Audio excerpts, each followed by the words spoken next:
profitez pleinement, éteignez les lumières, mettez votre casque ou vos écouteurs, fermez les yeux, relaxez-vous.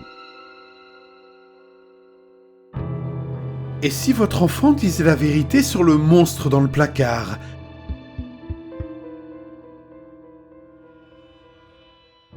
Imaginez les univers multiples, ou multivers, des atomes convergeant vers des modèles infinis. La plupart des univers sont à l'écoute de la physique, ne faisant entrer dans la réalité que ce qui devrait exister, mais il en existe d'autres dans lesquels l'impossible se produit, simplement parce qu'il n'y a pas de raison qu'il n'en soit pas ainsi. Toutes les horreurs les plus sombres de l'imagination la plus noire deviennent réalité grâce à un simple caprice cosmique. C'est une nuit comme les autres, et les Martel sont une famille comme les autres.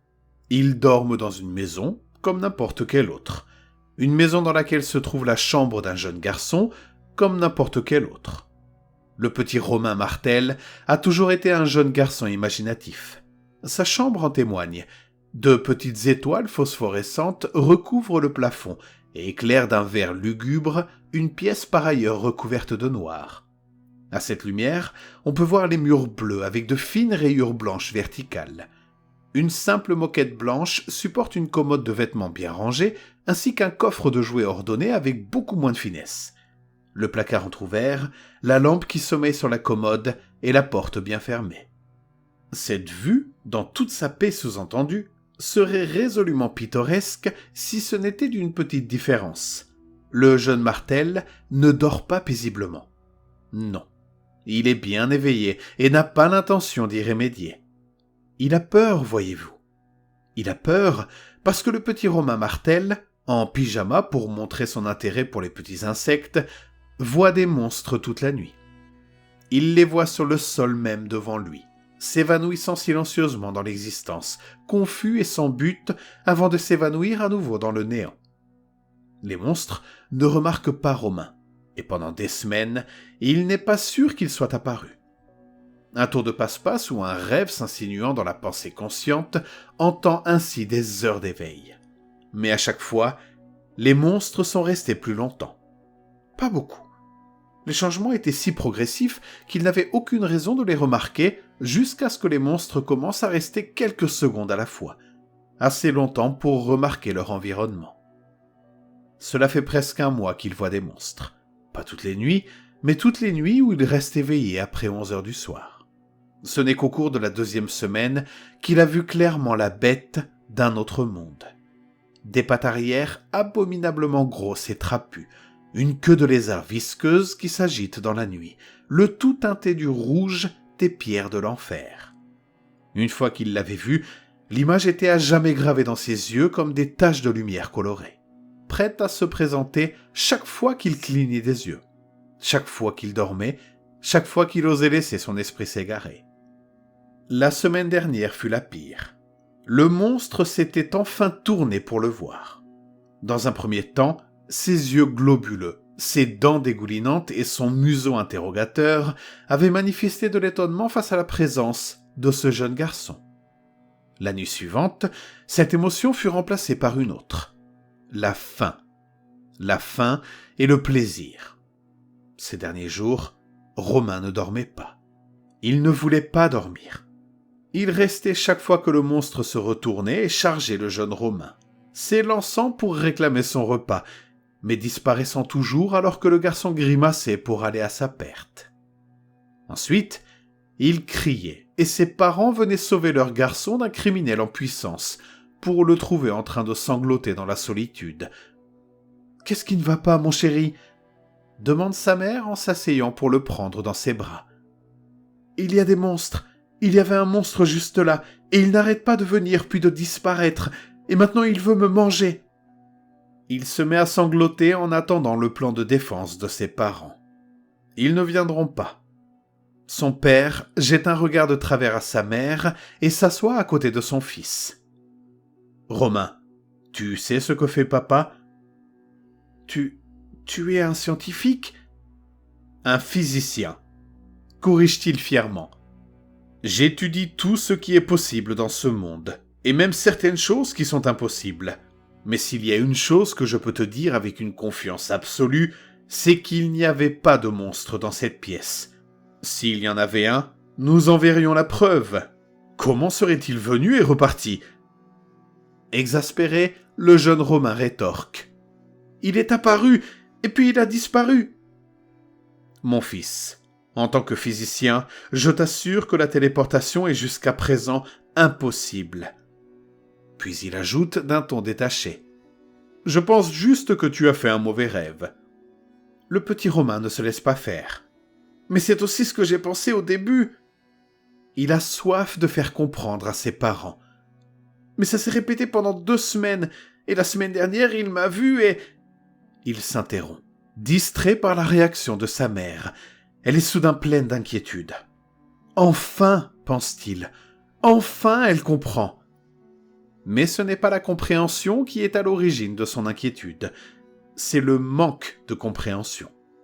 Elle se tourne avec désespoir vers son mari, mais celui-ci écarte ses inquiétudes d'un geste rassurant de la tête, puis se tourne vers son fils.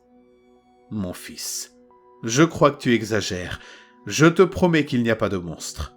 Tu peux dormir dans notre lit cette nuit, mais pour le reste de la semaine, je ne veux plus entendre de cris à propos de ces cauchemars. » Romain voulait argumenter, mais il était si fatigué et le lit de ses parents lui semblait si sûr qu'il faisait confiance aux paroles de son père, même si sa raison criait le contraire. La nuit suivante, Romain n'osa pas dormir. Il se blottit contre le mur en sanglotant silencieusement dans son oreiller, déterminé à rester debout toute la nuit et à se prouver que le monstre n'était pas réel. Il était 11h34, et cette fois, Romain sentit l'haleine chaude de la créature alors que ses larges mâchoires tentaient de se refermer sur le jeune garçon. S'il avait été plus rapide d'une demi-seconde, l'écrou en forme de lame aurait transpercé la chair tendre de Romain, et le monstre aurait goûté le sang dont il avait si violemment envie. L'oreiller étouffa les cris du jeune garçon, puis il étouffa ses sanglots alors qu'il pleurait jusqu'à ce qu'il s'endorme, déterminé à ne pas déplaire à son père. Il savait que cette nuit pourrait être celle de ses derniers instants de vie. Sa mère s'inquiétait de voir son jeune garçon perpétuellement affamé repousser son dîner d'un jeûner pas faim.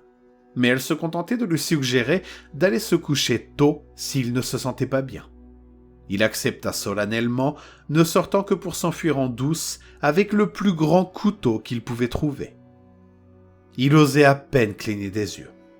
Il fixait l'horloge numérique dont les chiffres étaient d'un rouge clownesque et moqueur, qui décomptait lentement les minutes qu'il lui restait à vivre sur Terre. Cela se produisait toujours vers 11h30. Il ne savait pas quand exactement, mais il était déterminé à ce que cela ne se produise pas alors qu'il se détournait. Il ne dormirait pas avant. Il était maintenant 11h32, et il se réveille en sursaut, peut-être par peur de sa mort imminente. Peut-être parce qu'il est furieux d'avoir baissé sa garde pour quelques minutes. Peut-être parce qu'il est furieux d'avoir baissé sa garde. Peut-être parce qu'il pensait l'avoir manqué et qu'il serait forcé d'endurer cet enfer une nuit de plus. Quelle que soit la raison, Romain Martel hurle, entraînant ses parents dans son propre cauchemar. Les parents de Romain entrent avec la même hâte qu'auparavant. Mais lorsque le père regarde son garçon gémir, son inquiétude se durcit. Et il prépare dans sa tête un long discours sur le garçon qui criait au loup et qui racontait des mensonges, et sur le fait que Romain devait être courageux comme son père. Il s'assoit à côté de son enfant, que sa mère caresse déjà frénétiquement, et attend que ses yeux effrayés rencontrent les siens. Il est déterminé à être doux une dernière fois, mais c'est tout. Plus jamais après ça.